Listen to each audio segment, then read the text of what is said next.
So, why Amazon vendors are fleeing to 3P or agencies and what you can do about it. So, Scott Needham explains how Amazon vendor managers are often responsible for up to 3,000 accounts. Yes, I read that right. 3,000 accounts, forcing small vendors under 10 million into automated negotiation systems known as the ICE machine. This system leaves vendors feeling neglected and leads many to seek help from agencies or migrate to 3P selling, third party selling. Large vendors, however, are often blocked from going 3P, even when Amazon won't buy their products, highlighting the need for hybrid models or expert support. Needham points out to voices like Kara Babb, Martin Hubel, and Jed Lawson for guidance and emphasizes that vendors shouldn't navigate this landscape alone. So, this was rather interesting. It caught my attention. 3,000 accounts for one vendor manager potentially. That's insane.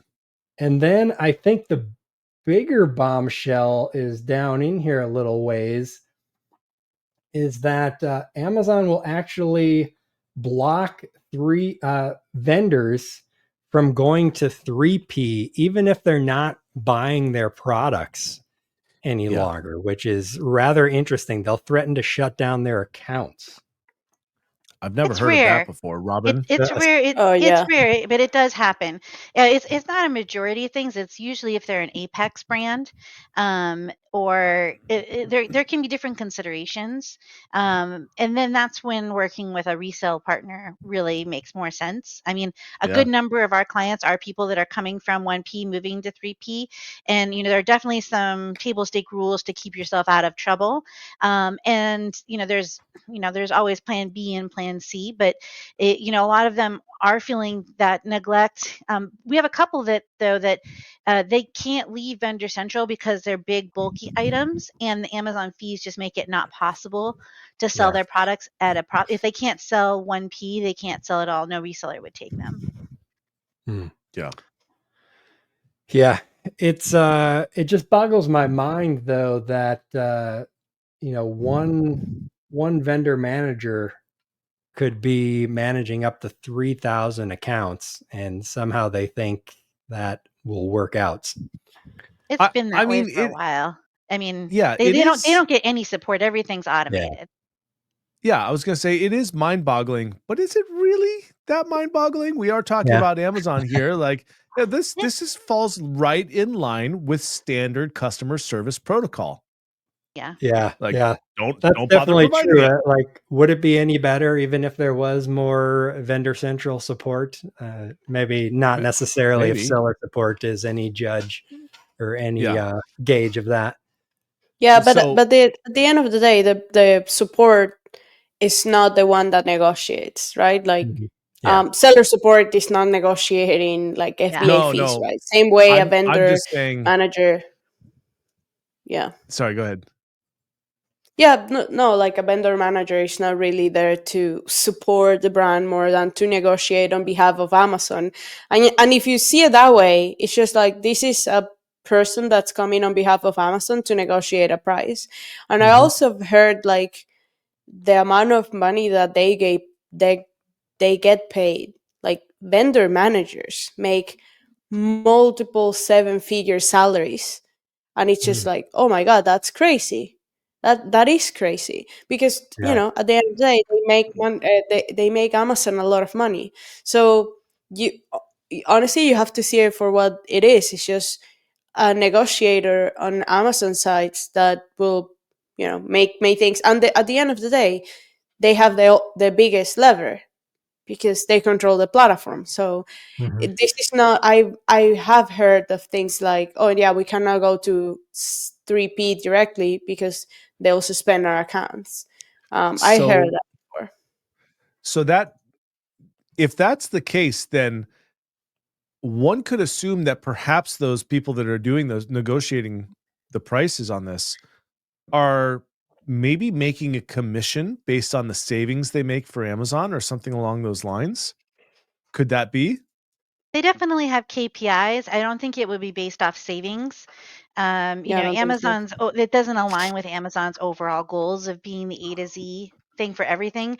I mean, if you go Mhm. to like the things that they value as, you know, having a low price, having the best product selection, you know, I think that it's going to be more along those lines, but I don't have enough, you know how to Yeah. really know what those KPIs are for them. I mean, Mhm. yeah, perhaps not directly that KPI, but what Vanessa said is they're making multiple seven figures in some cases. Yeah. At the end of the day, that's a commission-based job. You know, Amazon's not just gonna give you a salary of $1.2 million, you know? Well, So, actually, at they least I do. don't Yeah, they do? This is yeah, a Yeah, they do. salary. I think at that grade Oh, they're all well, I will salary. go I to don't work at yeah. Amazon then. Well, that position is you know, I had a friend that worked at Amazon and they said Amazon and everybody's experience is different. But her experience was Yeah. Amazon is where overachievers go to feel bad about themselves. Hmm. I mean, I know people who work at Amazon and even the ones that are very happy, you know, they work very hard. You know, they're very result oriented. It's a very you know, like there's brilliant people at Amazon, but it is not a Sure. cakewalk to work and be promoted there. Mhm. And things move So very slowly. So if you've been used to working on your own business, it's going to feel like you're moving in cement shoes.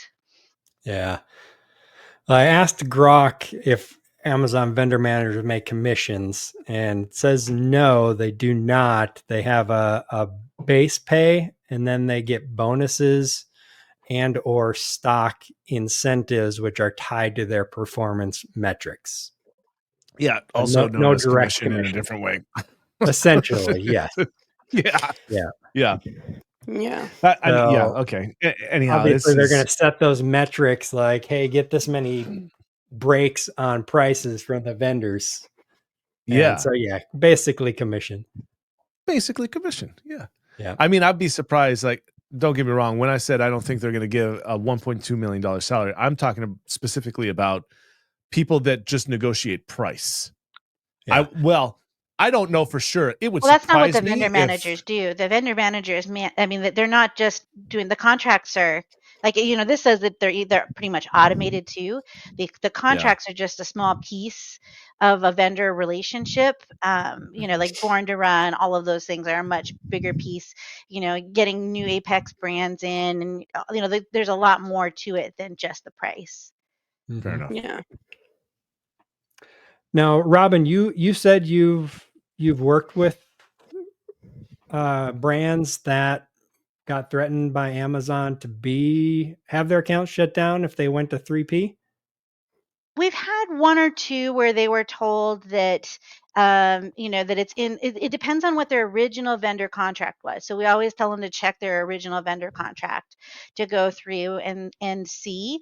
It has happened. I think I had one, and then I know of a couple of others that have happened. It's pretty rare though. Most of the clients that we take over 1P to 3P, as long as you're not selling on the same offer, you're not doing anything that would compete with that offer, Mhm. you're basically taking, this is going to sound like a cuss word. It's not a cuss word. The crap products can't realize a profit products. So if Yep. your product on Amazon Vendor Okay. Central is not selling through, they designated a crap product, can't realize a profit. And so they will stop purchasing those. So if you start with those products first, and make sure you're not doing anything to interfere. We also work with a lot of people who are looking to move off Vendor Central completely. It usually, you know, it depends on the product mix of the brand, but there are definitely some cash flow implications in moving from 1P to 3P. A lot of technical and process pieces, so we kind of handle all of that for them. Yeah. Yeah. To me, I mean, the only brands that should be on 1P, to be honest, are the ones that you mentioned, Robin, that have products that are, oversized or just don't work with the fee structure that Amazon has, or if they're really cheap products, again, because they don't really work with the fee structure that Amazon sets up. Like but Amazon everybody Home. else in between, I think it would be so much better to either hire someone internally to run your 3P account, hire someone externally, go with an agency, something like that. You're just going to be better off running them 3P.